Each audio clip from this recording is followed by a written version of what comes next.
आपने कभी भी किसी से मोहब्बत की है ना, तो हमारा चैनल जरूर सब्सक्राइब कीजिएगा और हाँ, इस बेल आइकन पर प्रेस जरूर कीजिएगा।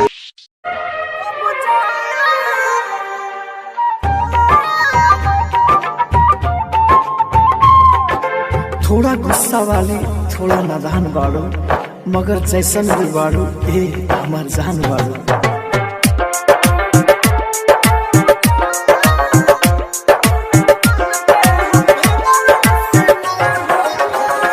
पड़ी जियल तुहरा बिन कब जान, तो हम कह दे हम भगवान से ना होना। पड़ी जियल तुहरा बिन कब जान, तो हम कह दे हम भगवान से ना होना।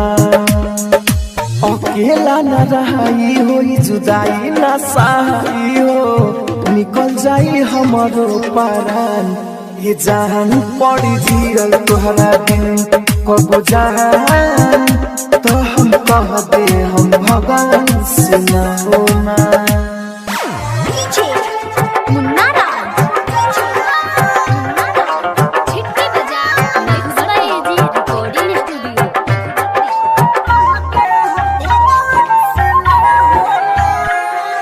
लागे सब अनार दुनिया में जब हम देखनी, लागे सब अनार दुनिया में जब हम देखनी। प्यार यार कोई सब तहरे से सीखनी। तू बारू तो सब कुछ बाटे, तू नहीं खुदा कुछ ना बाटे।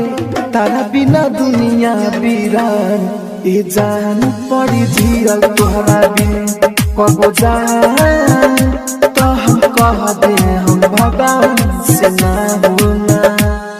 आप सुन रहे हैं मुन्ना जी एंटरटेनमेंट की धमाकेदार प्रस्तुति छिटके बजा मधुबनी।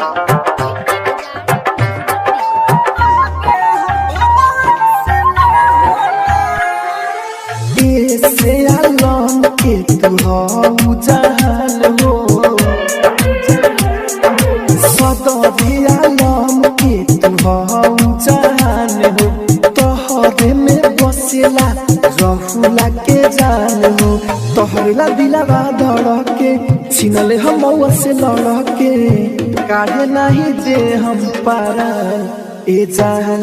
पड़ी जियल तोहरा बिन कब जान, तो हम कह दे